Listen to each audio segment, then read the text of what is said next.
In this lecture, we are going to write a quadratic function from a table. Before we do that, the first thing you need to know is the basic form of a quadratic function.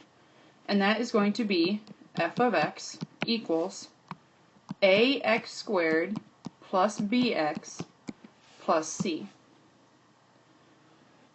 So the first thing that we're going to do is we're going to figure out the name of our function. And the name of our function is going to be h of x. So I'm going to put h of x right there. The next thing that we're going to do is figure out what our a value is. And we're going to find a by taking the second delta, in other words delta sub 2, and dividing that by 2. So let's work on finding our deltas. First, we need to find delta sub 1, our first delta. So, to go from negative 5 to negative 8, we subtract 3. To go from negative 8 to negative 9, we subtract 1. To go from negative 9 to negative 8, we add 1. And then to go from negative 8 to negative 5, we add 3.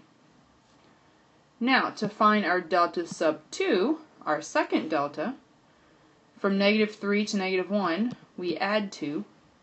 From negative 1 to 1, we add 2. And from 1 to 3, we add 2.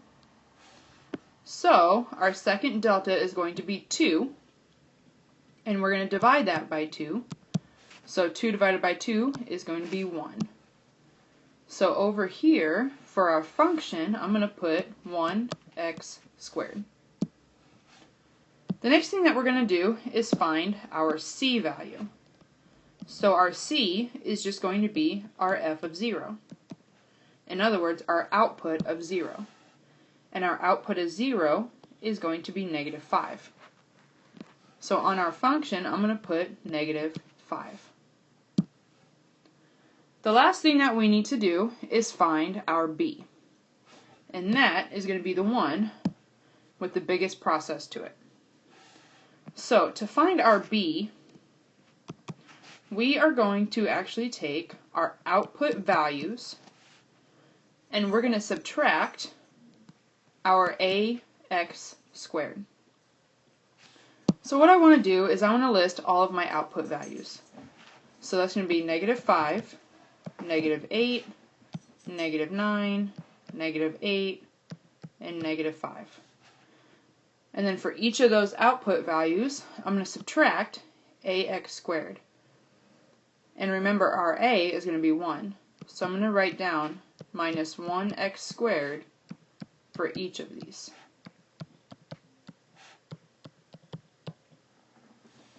Now, the only other thing I need to note is what our x value is for our outputs. So the first output I have is negative 5, and my input is x equals 0. The second output I have is negative 8, and my input is 1. My third output I have is negative 9, and my input is 2. The fourth output I have is negative 8, and my input is 3. And my fifth output I have is negative 5, and my input is 4. So what I'm going to do is I'm going to take my input values, so all of my x's, and put them in to where the x is for that corresponding output. So for this first one, my first output, I'm going to have negative 5 minus 1 times 0 squared. And when I do the math, I'm going to get that that equals negative 5. For my second output, I have negative 8 minus 1 times 1 squared. And when I do the math, I get negative 9.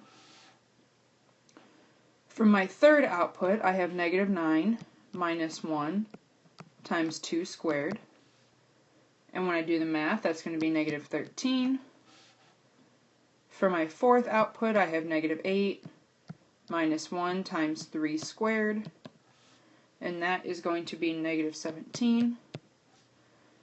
And finally, for my fifth output, I have negative 5 minus 1 times 4 to the second power, and that is going to equal negative 21. Now, what you need to notice is my pattern for these values. Negative 5 to negative 9 is negative 4. Negative 9 to negative 13 is negative 4.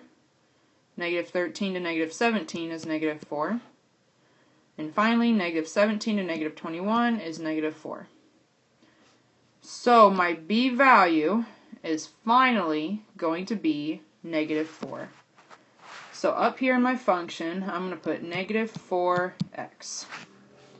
So this, h of x, is my function. 1x squared minus 4x minus 5.